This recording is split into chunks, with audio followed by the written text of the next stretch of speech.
तो मार्च 2017 में और 2024 में ये जो आर्टिकल है, ये जो टॉपिक है, ये पूछा जा चुका है, यानी ये काफ़ी इंपॉर्टेंट टॉपिक है। जैसे डाइलेक्ट्रिक स्लैब को माना जाता है कि वो काफ़ी ज़्यादा इंपॉर्टेंट टॉपिक है और बोर्ड्स में काफ़ी बार वो पूछा भी जाता है। जैसे अब 2025 में जो एग्जाम हुआ था मार्च में, उसमें 5 नंबर में इलेक्ट्रोस्टैटिक्स में से डाइलेक्ट्रिक स्लैब जो था पूछा गया था।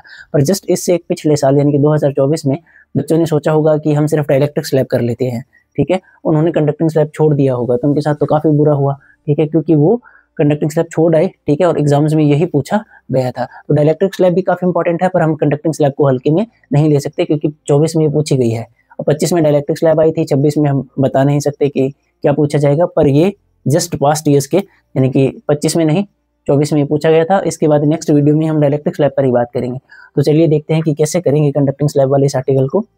तो जैसा कि हम नॉर्मली करते हैं कि हम पहले थ्योरी या कंसेप्ट समझ लेंगे कि क्या मैकेनिज्म है इसका, फिर उसके बाद हम देखेंगे मैथमेटिकल एक्सप्रेशन और कैसे आप इसे बोर्ड्स में लिखेंगे। तो इस फॉर्मेट में आपको क्वेश्चन पूछा जाएगा, derive an expression for capacitance of a parallel plate capacitor when a conducting slab is inserted between the plates of a capacitor, यानी कि कंडक्टिंग स्लैब वाला आर्टिकल आपको पूछा जा चुका है। अब नॉर्मली एक कैपेसिटर की स्ट्रक्चर कैसी होगी, तो कैपेसिटर जो होगा उसके अंदर आपको पता है 2 पैरेलल प्लेट्स होंगी, ठीक है, जिनके बीच में डिस्टेंस होगा d, ठीक है, ये हमें पता था। अब ये जो प्लेट होगी इसका एरिया क्या होगा a, इस प्लेट का एरिया भी क्या होगा a। तो इस प्लेट के इस एंड को, इस टर्मिनल को हम बैटरी के पॉजिटिव टर्मिनल के साथ कनेक्ट करेंगे, इस पर कौन सा चार्ज आएगा, पॉजिटिव चार्ज। अब मान लीजिए ये कंडक्टिंग स्लैब अगर नहीं होती बीच में, नॉर्मली इंडक्शन के कारण यहाँ पर क्या आ जाता, नेगेटिव चार्ज। यहाँ पर क्या था या यहाँ पर क्या होता है, यहाँ पर नेगेटिव चार्ज होता है। अब बीच में हमने क्या रख दिया, क्या कंडक्टिंग स्लैब, यानी कि कंडक्टर रखा है, ठीक है, स्लैब की फॉर्म में बस हमने कंडक्टर रखा है। तो इसकी थिकनेस क्या है, टी, इस कंडक्टिंग स्लैब की थिकनेस क्या है, टी, और ये टी जो है वो डी से छोटी है, हमें दिख रहा है क्या, हम यहाँ पर काम कर लेंगे कि जो टी है वो डी से क्या है, स्मॉल है। तो अब ये कंडक्टिंग स्लैब है, ठीक है। अब कंडक्टर के अंदर क्या होता है कि चार्जेस जो है वो फ्रीली मूव कर सकते हैं, तो काफ़ी ज़्यादा पॉजिटिव चार्ज के कारण यहाँ पर पहले क्या होगा, इक्वल अमाउंट ऑफ चार्जेस होंगे, ठीक है, पॉजिटिव और नेगेटिव जो मिक्सअप होंगे, रैंडमली मूव कर रहे होंगे, तो इस पर कोई नेट चार्ज नहीं है करंटली, ठीक है। पर जैसे चार्ज है पर टोटल चार्ज उस फॉर्मेट में नहीं है, वो रैंडमली मूव कर रहा है। तो इस यहाँ पर पॉजिटिव चार्ज के कारण क्या होगा, यहाँ पर काफ़ी सारे क्या आ जाएगा, नेगेटिव चार्ज, ठीक है, और यहाँ पर नेगेटिव चार्ज के कारण क्या होगा, काफ़ी सारे क्या आ जाएगा, पॉजिटिव चार्ज, ठीक है। तो जितना एग्जैक्ट नेगेटिव चार्ज यहाँ आएगा उतना ही एग्जैक्ट पॉजिटिव चार्ज यहाँ आ जाएगा, तो टोटल चार्ज स्लैब के ऊपर क्या बचेगा, 0। तो इस स्लैब के अंदर क्या बचेगा, चार्ज 0, ठीक है। और इलेक्ट्रिक फील्ड का फॉर्मूला, जैसे कि हमें इलेक्ट्रिक फील्ड का फॉर्मूला पता है, ठीक है, charge upon A epsilon not, ये भी आप मान सकते हैं, दूसरा के क्यू अपॉन आर स्क्वायर, तो इसमें भी चार्ज होगा और इसमें भी चार्ज है। तो अगर चार्ज ही 0 होगा तो इलेक्ट्रिक फील्ड भी क्या हो जाएगी, 0। तो इसके अंदर जो इलेक्ट्रिक फील्ड होगी वो भी क्या होगी, 0। पर इसके बाहर जो स्पेस है, यानी कि ये जो स्पेस है और ये जो स्पेस है, ठीक है, इसमें क्या होगी, एक इलेक्ट्रिक फील्ड होगी। इसमें इलेक्ट्रिक फील्ड कौन सी होगी, इसमें जो इलेक्ट्रिक फील्ड होगी उसे मान लेते हैं हम ए नॉट, ये जो बीच में फ्री स्पेस है, ठीक है। तो कैपेसिटर की प्लेट्स के बीच में इलेक्ट्रिक फील्ड है कौन सी, ई नॉट, ठीक है। पर ये जो कंडक्टिंग स्लैब है इसके अंदर इलेक्ट्रिक फील्ड नहीं है, उसके अंदर इलेक्ट्रिक फील्ड ई मान लेते हैं, तो वो नहीं है। तो होप आपको इतना समझ आ गया कि एक कैपेसिटर है, ये चार्जेस तो हम लिखते ही हैं, कैपेसिटर की प्लेट्स के बीच में डिस्टेंस डी, ये भी हमें पता है, कंडक्टिंग स्लैब की थिकनेस डी है, उसके अंदर टोटल चार्ज 0 है, ठीक है। तो ऐसे चार्ज सेपरेशन आने के कारण टोटल चार्ज 0, तो टोटल इलेक्ट्रिक फील्ड भी उसके अंदर क्या हो गई, 0। तो कंडक्टिंग स्लैब के बाहर और कैपेसिटर की प्लेट्स के बीच में, यानी कि इतने एरिया में ये कितना होगा, अगर ये सारा डी है, ये टी है, तो ये क्या बचेगा, टी माइनस टी, यानी कि जो डी माइनस टी जो जगह है इसमें जो इलेक्ट्रिक फील्ड है वो क्या है, ई नॉट, ठीक है। और ये जो थिकनेस टी है इसमें जो इलेक्ट्रिक फील्ड है वो है ई, और इसकी तो कोई वैल्यू है और ये कितनी है, 0। तो ये था हमारा थ्योरेटिकल पार्ट, डायग्राम समझ लिया, इसका कंसेप्ट हमने समझ लिया। अब देखते हैं एग्जाम्स में इसे कैसे लिखेंगे। तो ये 5 नंबर में आपसे पूछा गया था 2024 में, तो हम इसे बड़े क्वेश्चन की तरह ही ट्रीट करेंगे। तो नॉर्मली आप सबसे पहले ये लाइन लिखोगे कैपेसिटर के लिए कि consider a parallel plate capacitor having 2 parallel plates separated by distance d and let a be the area of each plate. ये तो हम नॉर्मली लिखेंगे कि एक कैपेसिटर है, ठीक है, उसकी जो पैरेलल प्लेट्स हैं उनके बीच में डिस्टेंस d है और हर एक प्लेट का जो एरिया है वो a है। उसके बाद क्या है, अगर मान लो ये कंडक्टिंग स्लैब ना होती, ये हम बाद में रखते हैं, पर हम डायग्राम में कैसे शो करेंगे कि हमने बाद में रखी है, तो हमने रख रखी है कंडक्टिंग स्लैब बीच में।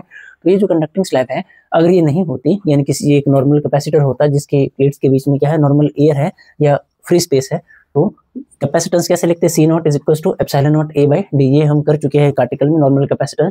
तो capacitance of a parallel plate capacitor having free space between the plates of capacitor is given by C not is equal to epsilon not A upon D. Epsilon not हमें पता है absolute electrical permittivity of a free space. अब इसके बाद क्या है, अब हमने कंडक्टिंग स्लैब रख दी, तो उसके लिए हम लिखेंगे, यानी ये दो लाइंस थी, ये नॉर्मल कैपेसिटर के लिए आ गई। अब ये जो था वो किसके लिए आ गया, कंडक्टिंग स्लैब के लिए आ गया। Let us introduce a conducting slab of thickness T less than D. एक कंडक्टिंग स्लैब है जिसकी थिकनेस टी है और वो डी से कम है, ठीक है। Between the plates of capacitor the free charge in the conducting slab flows due to which, तो इसके अंदर फ्री चार्जेस जो होंगे वो मूव करेंगे, फ्लो करेंगे, उसके कारण क्या होगा, ड्यू टू विच प्लस क्या होगा माइनस क्या होगा, charges appears on the two faces of slab. तो ये जो स्लैब है इसके ये दो फेस हैं, इस पर आपको माइनस क्यू और प्लस क्यू चार्ज दिखेगा। तो टोटल चार्ज हमें पता है चार्ज की प्रॉपर्टी होती है एडिटिविटी, तो टोटल चार्ज क्या आएगा, zero appears on the two faces of slab reducing the electric field in the interior of slab to zero। तो स्लैब के अंदर अंदर जो इलेक्ट्रिक फील्ड होगी वो जीरो हो जाएगी, स्लैब के बाहर तो इलेक्ट्रिक फील्ड रहेगी इन चार्जेस के कारण। तो ये था हमारा नॉर्मली बेस। तो स्लैब के अंदर जो इलेक्ट्रिक फील्ड है वो क्या है, जीरो, ये हमने लिख दिया। हम इसे भी साफ कर देते हैं और हम इसे भी साफ कर देते हैं। तो नॉर्मली क्या है, नॉर्मली हम क्या लिखेंगे, जैसे बाकी मैथमेटिकल काम हम यहाँ कर देते हैं। तो उसके बाद हम देखेंगे कि जो पोटेंशियल है, पोटेंशियल को हम कैसे लिख सकते हैं। Potential normally electric field into distance लिखा जा सकता है। तो इलेक्ट्रिक फील्ड जो है इस केस में है ई नॉट, किस डिस्टेंस पर, डी माइनस टी डिस्टेंस पर, जो मैंने यहाँ पर लिखा था। इलेक्ट्रिक फील्ड किस डिस्टेंस पर है, डी माइनस टी डिस्टेंस पर, ई नॉट जो है, ठीक है। और जो ई है वो किस डिस्टेंस पर है, टी पर, ठीक है। जैसे एक इलेक्ट्रिक फील्ड है ई नॉट, वो कौन से डिस्टेंस पर है, डी माइनस टी पर, डी माइनस टी करने पर ये और ये बचेगा। ई जो है वो किस डिस्टेंस पर है, टी पर। अब ई जीरो है तो ये तो हम ना ही लिखें, तो वी को हम क्या लिख सकते हैं, ई नॉट डी माइनस टी। अब इसके बाद जो इलेक्ट्रिक फील्ड है, ठीक है, तो उसे हम लिख सकते हैं चार्ज अपॉन, नो हम सीधा नहीं करेंगे, हम लिखेंगे sigma by epsilon not. Sigma यानी कि सरफेस चार्ज डेंसिटी, ये हम इस पर भी बात कर चुके हैं पीछे की वीडियो में। तो अब ये जो सिग्मा होती है, ठीक है, रीजन इलेक्ट्रिक फील्ड को हम लिख सकते हैं सिग्मा बाई एप्सिलॉन नॉट, और सिग्मा जो है वो है सरफेस चार्ज डेंसिटी यानी कि चार्ज अपॉन सरफेस एरिया। तो इसे हम लिख सकते हैं क्यू अपॉन ए, ठीक है, epsilon not as it is. तो वी की जो वैल्यू आएगी वो हमारे पास आएगी Q upon A epsilon not, ठीक है, इंटू डी माइनस टी, तो हमारे पास एज इट इज है ही। अब इसके बाद जो काम करेंगे आगे, यानी ये लिखा हमने मैथमेटिकल, उसके बाद हम लिखेंगे एज जो कैपेसिटेंस है उसे हम लिख सकते हैं क्या is equal to C V. तो ये सी को हम क्यू बाई वी भी लिख सकते हैं, और हम क्या लिख सकते हैं, सी को क्यू बाई वी, पर मैं इसे यूज करूंगा। तो इसके हिसाब से क्यू तो as it is, C as it is, V की वैल्यू हमारे पास क्या है, Q by A epsilon not D minus T. तो क्यू से क्यू कैंसिल, ये डिवाइड में है, इधर आकर मल्टीप्लाई में, तो एप्सिलॉन नॉट ए बाई ये मल्टीप्लाई में है, इधर आकर डिवाइड में, D by D minus T is equal to C. ये आई कैपेसिटेंस हमारी एक कैपेसिटर की, जिसकी प्लेट्स के बीच में क्या रखी गई है, कंडक्टिंग स्लैब। तो ये तो हम कर चुके हैं, तो मैं इसे साफ कर देता हूं।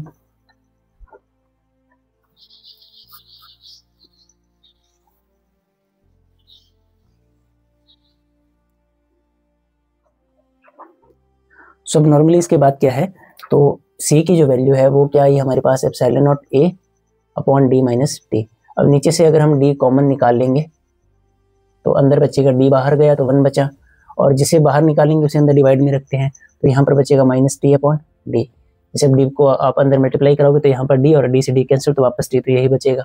अब ये जो वैल्यू है epsilon not A upon D, इसे हम क्या लिख सकते हैं, सी नॉट, ये हमने यहाँ पर लिखा हुआ था पहले, नॉर्मल कैपेसिटेंस, अपॉन क्या आ गया 1 माइनस टी बाई डी। तो देखिए ये जो कैपेसिटेंस है कंडक्टिंग स्लैब वाली, इसकी वैल्यू क्या है, C not upon 1 minus T by D. ये क्वेश्चन हमने क्यों निकाली है, ताकि नॉर्मल कैपेसिटेंस से, नॉर्मल कैपेसिटर से, नॉर्मल कैपेसिटर की कैपेसिटेंस से हम कंपेयर कर सके। अब देखिए ये जो वैल्यू है, अब आप समझिए, मैं फिर आपको आराम से समझाऊंगा। टी जो है वो छोटा है डी से, यानी कि ये वैल्यू बड़ी है, ऊपर छोटी है। अगर मान लो न्यूमरेटर बड़ा हो, डिनोमिनेटर छोटा हो, ठीक है, तो ये वैल्यू जो है ये हमेशा 1 से क्या आएगी, कम। अगर डिनोमिनेटर बड़ा है, न्यूमरेटर छोटा है, तो ये वैल्यू हमेशा 1 से कम आएगी। अब ये जो वैल्यू है वो 1 से कम है, तो 1 में से अगर कोई ऐसी वैल्यू हम माइनस करेंगे जो 1 से कम है, तो जो आंसर आएगा वो भी 1 से कम होगा। जैसे मान लीजिए 0.2 जो है वो 1 से कम है। अब मैं इसे 1 में से माइनस करूंगा तो मेरे पास 0.8 बचेगा, ये भी तो 1 से कम है, ठीक है। तो यहाँ पर जो वैल्यू आएगी वो 1 से कम होगी। तो नॉर्मली जो सी नॉट है वो क्या है, एप्सिलॉन नॉट। मान लीजिए अगर हमारे पास कोई चीज़ नहीं रखी गई है कैपेसिटर की प्लेट्स के बीच में, तो सी को सी नॉट ही लिखा जा सकता है, ठीक है। इसके नीचे क्या है, 1। अब टी बाई डी के आने से, कंडक्टिंग स्लैब के आने से, इस 1 की वैल्यू तो कम हो गई, क्योंकि ये वैल्यू छोटी हुई 1 से, 1 में से 1 से कोई छोटी वैल्यू माइनस करेंगे तो कोई छोटी वैल्यू बचेगी जो 1 से छोटी होगी। तो 1 से वैल्यू छोटी हो गई यहाँ पर, तो फिर ये कैपेसिटेंस क्या हो गई, इंक्रीज, ठीक है। तो यानी कि कंडक्टिंग स्लैब रखने के कारण क्या होगा, जो कैपेसिटेंस होगी वो इंक्रीज होगी। अगर आपको नहीं समझ आया तो हम दोबारा देखते हैं कि हम क्या बात कर रहे हैं। कि देखिए, ये भी साफ कर देते हैं।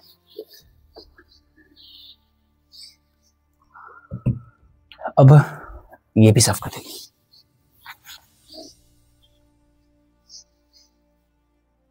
अब नॉर्मली क्या है, कैपेसिटेंस जो है मान लीजिए C है, उसे क्या लिखेंगे, C नॉट, यानी कि एप्सिलॉन नॉट A/D।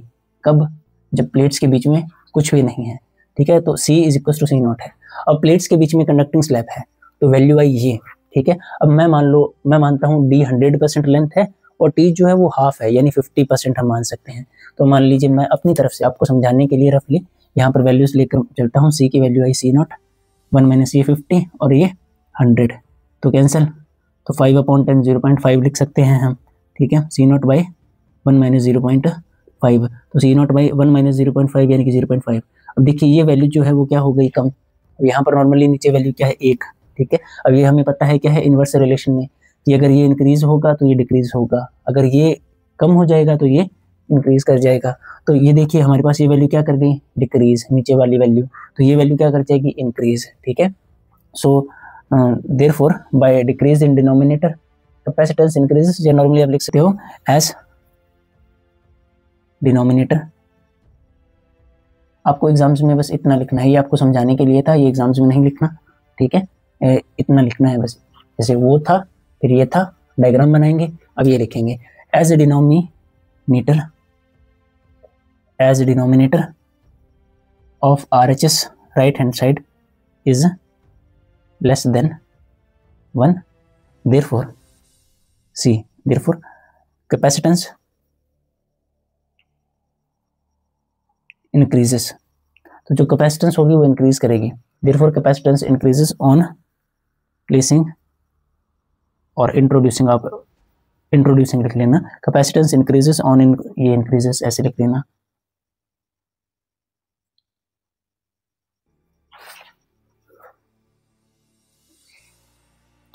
तो अभी हमने क्या देखा कि डिनोमिनेटर में राइट हैंड साइड जो है उसका, कि राइट हैंड साइड में जो अभी हमने क्या देखा कि डिनोमिनेटर में जो राइट हैंड साइड है उसका, अभी हमने क्या देखा कि जो राइट हैंड साइड है उसमें जो डिनोमिनेटर है वो 1 से कम है तो C की वैल्यू इंक्रीज कर जाएगी। तो as denominator of RHS is less than 1, therefore capacitance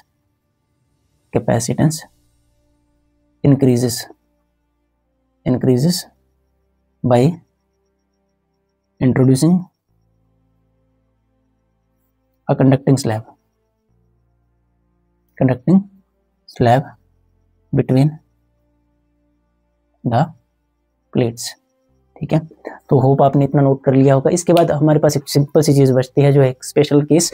तो वो स्पेशल केस क्या है कि अगर मान लीजिए जो थिकनेस है T वो D के बराबर होती, तो इसके बाद आपको बस ये स्पेशल केस करना है लास्ट, जैसे बोर्ड्स में इतना कर लिया फिर इतना, उसके बाद बस ये एक स्पेशल केस, वो भी अगर पूछा जाए तो, ना पूछा जाए तो भी कर दीजिएगा। स्पेशल केस क्या है, if T is equal to D, यानी कि ये जो थिकनेस है ये पूरी इसमें फिट आ जाए, D के बराबर आ जाए, तो ये T is equal to D अगर हम इसमें पुट करेंगे तो C की वैल्यू आएगी C not by 1 minus 1 by T by T।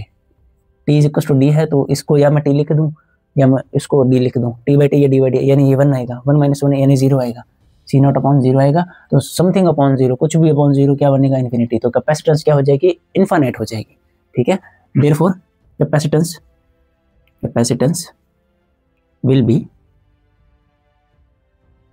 Infinite. तो ये था हमारा काफ़ी ज़्यादा इंपॉर्टेंट आर्टिकल कंडक्टिंग स्लैब। मिलते हैं इसके बाद नेक्स्ट आर्टिकल में, उसमें हम डाइलेक्ट्रिक स्लैब के बारे में बात करेंगे और वो इससे भी ज़्यादा क्या है इंपॉर्टेंट आर्टिकल है और वो ऑलमोस्ट सिमिलर ही है, बस उसमें हम क्या रख देंगे, अंदर एक डाइलेक्ट्रिक स्लैब रख देंगे, उसके अंदर क्या रख देंगे, एक डाइलेक्ट्रिक स्लैब रख देंगे। तो सॉरी फॉर ऑडियो क्वालिटी, थोड़ा फंबल मैं कर रहा हूँ वीडियोज़ में क्योंकि मैं थक चुका हूँ काफ़ी। ओके, मिलते हैं नेक्स्ट वीडियो में।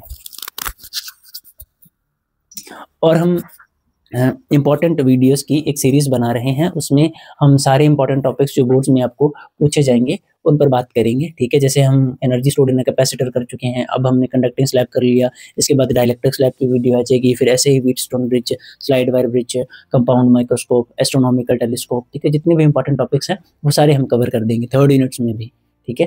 तो थर्ड यूनिट से भी। तो मिलते हैं नेक्स्ट वीडियो में। अगर आपको समझ आ रही है ये वीडियोस तो आप शेयर कर सकते हैं, सब्सक्राइब कर सकते हैं। आपके अगर कोई दोस्त जो आपके क्लासमेट्स हों उन्हें आप रिकमेंड कर सकते हैं, तो उससे हमें थोड़ी हेल्प मिलेगी।